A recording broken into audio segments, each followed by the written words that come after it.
नाम जी। आप बोल रहे थे उस दिन की गीता का पाठ करते हैं, तो गीता का पाठ किस लिए करते हैं आप? दीदी, गीता का पाठ हमारे बड़े बाप दादे जो थे वो सब लोग भी करते थे, इसीलिए हम भी करते हैं। गीता का पाठ आत्मा कल्याण के लिए हम लोग करते हैं अपनी। गीता ये कहती है कि हम सब में आत्मा है, आप में, मुझ में, हम सब में, घट घट में आत्मा का रूप है। लेकिन आत्मा घट घट में, उसको हम समझे। देखिए गीता के अंदर ही लिखा है सब कुछ। गीता अध्याय नंबर 2 श्लोक नंबर है 20। न जायते म्रियते व कदाचिन नायम भूतवा भवित्वा व न भूय अजो नित्य शाश्वतम पुराणो ने हन्यते हन्य माने शरीरे। ठीक है, आत्मा के लिए किसी भी काल में न तो जन्म होता है और न मृत्यु होती है। वह न कभी जन्म है, न जन्म लेती है और न जन्म कभी लेगी। ठीक है, वह अजन्मा है, नित्य है, शाश्वत है तथा पुरातन है और शरीर के मारे जाने पर मरती नहीं है, जबकि जीव तो मरता भी है और उसका जन्म भी होता है। ठीक है, तो हमें देखना है कि ये आत्मा और जीव में अंतर क्या है। आप उधर पूछ रहे आत्मा सो परमात्मा। ये ठीक है कि आत्मा जो है वो परमात्मा की ही अंशी, जैसे सूरज और सूरज की किरणें, समुद्र समुद्र की लहरें। लेकिन यहाँ पे आता है जीव और आत्मा का जो अंतर है। आत्मा न जन्मती है ना मरती। ठीक है ना, यहाँ तो सबका जन्म होता है, सबका मरण होता है, तो सबके अंदर फिर आत्मा कहाँ से? तो इसका मतलब ये हुआ कि जीव और आत्मा में अंतर है। अंतर है, बिल्कुल अंतर है। जीव और आत्मा में अंतर देखिए कि जीव हमेशा 9 महीने गर्भ में रहता है, लेकिन आत्मा कभी भी गर्भ में नहीं जाती। और जीव का ही मरण होता है, आत्मा तो कभी मरती ही नहीं। यहाँ तो सबका जन्म होता है ना।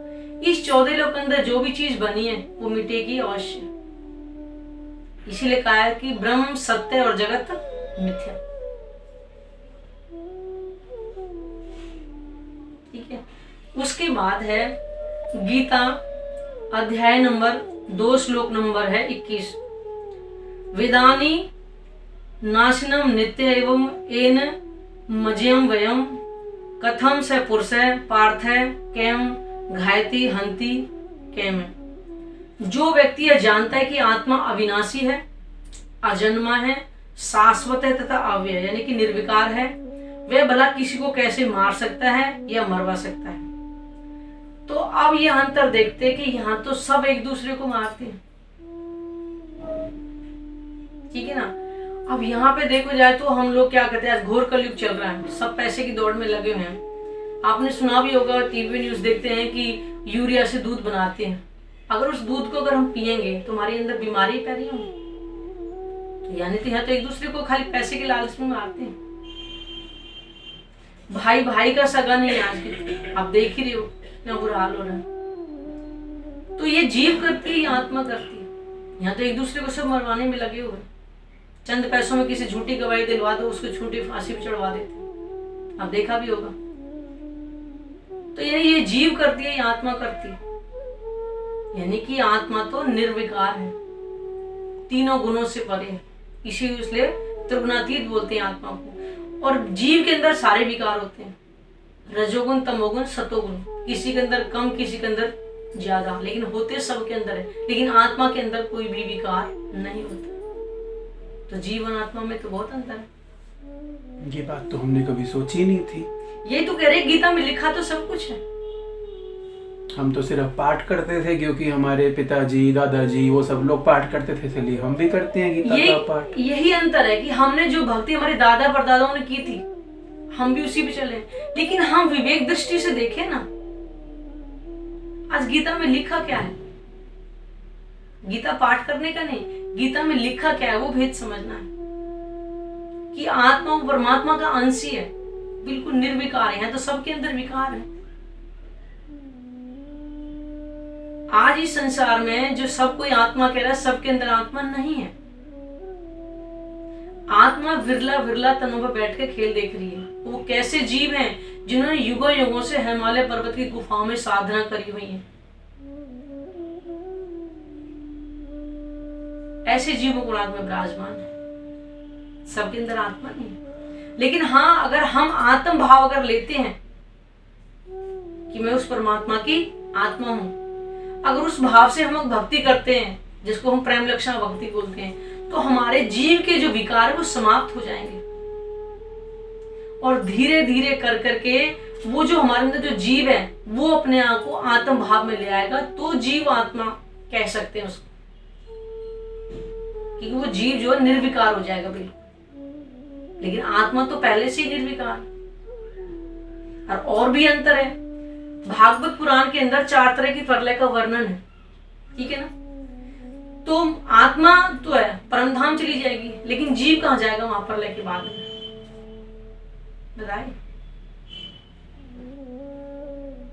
इसलिए जीव और आत्मा में दिन और रात जितना अंतर है। जीव इस ब्रह्मांड का है, जिसको कहते हैं कण कण में, यहाँ पे जो जीव बोलते हैं वो विष्णु भगवान का अंश है। और जो आत्मा है वो परमात्मा के अंश है। वो बिरला बिरला तनों पे आके इस 28वें कलयुग में खेल देख रहे हैं।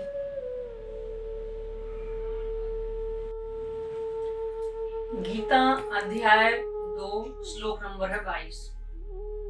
वासांसी जीर्णानि यथा विहाय नवानि गृहणीति नरोपयानि तथा शरीरानि विहाय जीर्णान्य नैनि संयति नवानि देहि।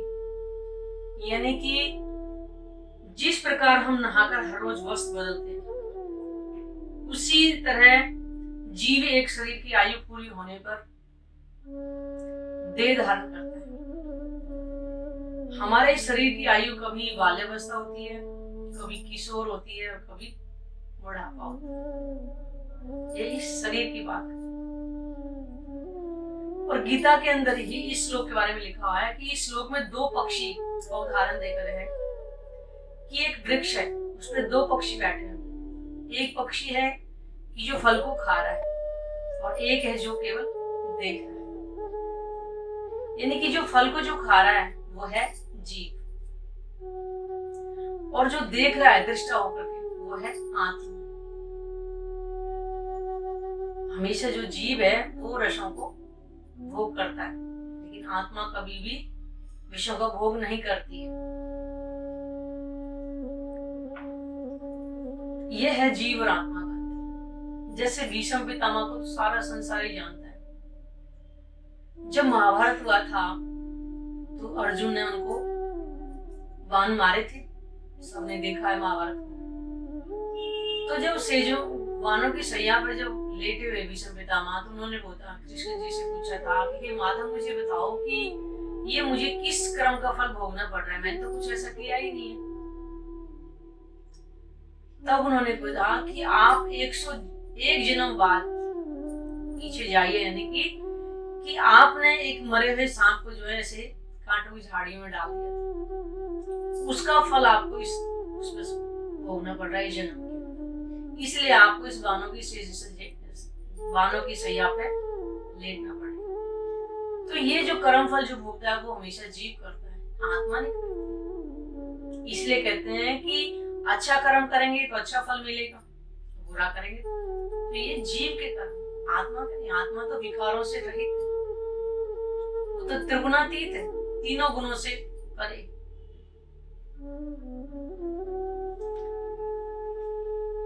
फिर है गीता अध्याय 13 और श्लोक नंबर है 22।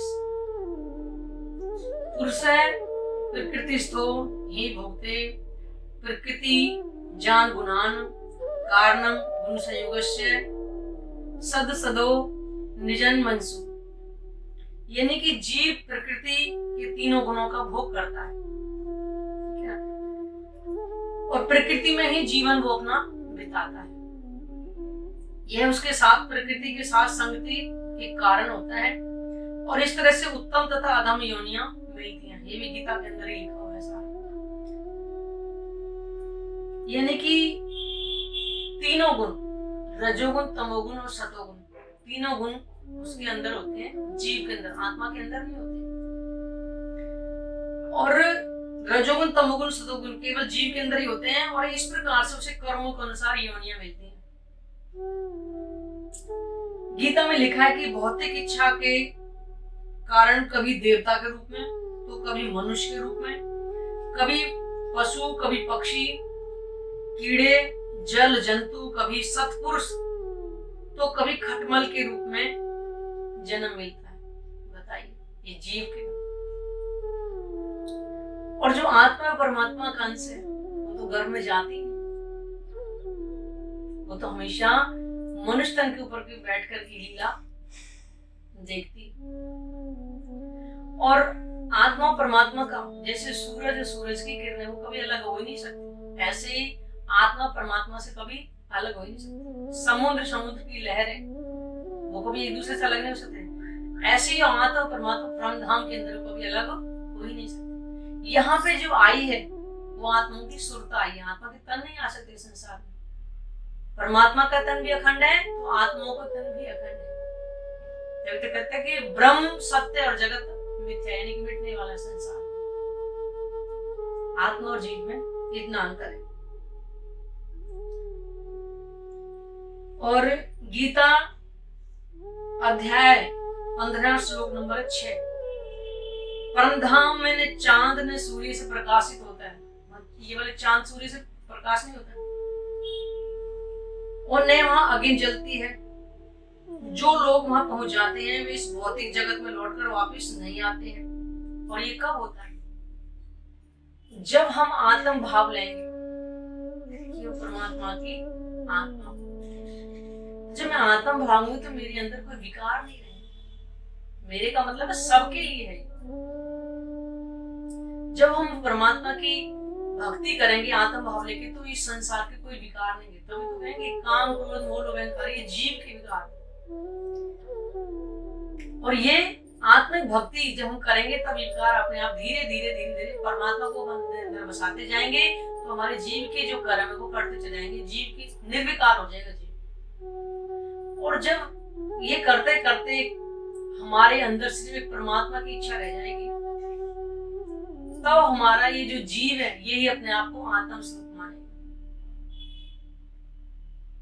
और फिर ये जीव अखंड हो जाएगा। तभी तो कहते हैं वहां से कोई वापस लौट के नहीं आता परम धाम से, यानी कि वो जीव अखंड हो जाता है, बार बार इस मृत्यु लोक में नहीं आता। ये कब होगा? जब परमात्मा की भक्ति करेंगे अंगना भाव लेकर। गीता अध्याय नंबर 15 और श्लोक है 16 और 17। 6 अक्षरातीत 3 पुरुषों का विवरण है। 6 अक्षर और अक्षरातीत। द्वाभि में पुरुषो लोके 6 सचराचर एवच 6 सर्वाणि भूतानि कुटुस्थक्षर उच्यते। यानी कि क्षर और अक्षर, क्षर का मतलब है मिटने वाला, अक्षर है वो अखंड है, और जो उत्तम पुरुष है वो इससे भी परे है। ये 14 लोक का जो ब्रह्मांड है इसको क्षर बोला गया, यानी कि हर चीज यहाँ बन के मिटेगी। लेकिन जो अक्षर है जिसको योग माया ब्रह्मांड बोलते हैं वो अखंड है, और जो उत्तम पुरुष है वो उससे भी परे है, जिसको अक्षरातीत कहा गया। इसके बाद है कि गीता अध्याय नंबर 18 और श्लोक नंबर है 62। तमेव शरणम गच्छ सर्वभावेन भारत तत्प्रसादात् परा शांति स्थानम प्रपश्यसि शाश्वतम। यानी कि सब प्रकार से उसकी शरण में जाओ। तो किसके लिए? उसकी शरण में जाओ, यानी कि उनको पता है कि परमात्मा हमसे ऊपर है। उसकी कृपा से परम शांति तथा परम नित्य धाम को प्राप्त करोगे। यहाँ तो है ही नहीं कोई, ना परम शांति है ना यहाँ परम धाम है। तो ये गीता के अंदर सारा राज छुपा हुआ। इसीलिए तो कहते हैं कि हमें गीता का पाठ नहीं, गीता में क्या भेद है वो हमें देखना है। गीता के अंदर आत्मा और जीव का बेवरा छुपा हुआ है। इसलिए हम भी अगर अवगुण से मुक्ति चाहते हैं तो उस परमात्मा की आत्म भाव लेके भक्ति करें, ब्रह्म ज्ञान से हम पहचान करें, क्योंकि ब्रह्म ज्ञान से जब तक हमें पहचान होगा हम किसका ध्यान करेंगे। और जब हम ध्यान करेंगे तो धीरे धीरे हमारे जीव के जो विकार हैं ये समाप्त हो जाएंगे और ये जीव ही अपने आप को आत्म स्वरूप कहलाएगा, तभी तो अखंड होगा। तब इसको जीव आत्मा कह सकते हैं। इससे पहले जीव और आत्मा का विवरण अलग अलग है, लेकिन जब जीव ही निर्विकार हो जाएगा, आत्मा की तरह पाक हो जाएगा, तब अपने आप को जीव आत्मा कहें। इस तरह अगर हम प्रेम लक्षणा भक्ति करते हैं तो हम भी आवागमन से मुक्ति पा सकते हैं। इसलिए ब्रह्म ज्ञान से पहचान करें और अपने आवागमन से मुक्ति पाएं। प्रणाम जी।